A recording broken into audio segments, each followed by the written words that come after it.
పంచ చరిత్ర అన్న. వందనాలు వందనాలు వివేకానంద, ఈ ధరిత్రిపై చెరపలేని జ్ఞానపు నంద. విశ్వమంత భారతీయ విలువల పంట, వ్యక్తిత్వ వికాస ఋషి వివేకానంద.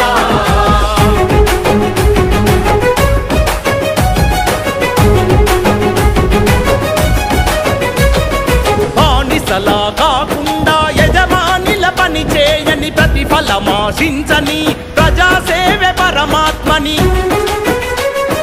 పడిలేచే కెరటాన్ని ఆదర్శంగా చూడమని, మందల ఒకరివిగాక వందల ఒకరివిగా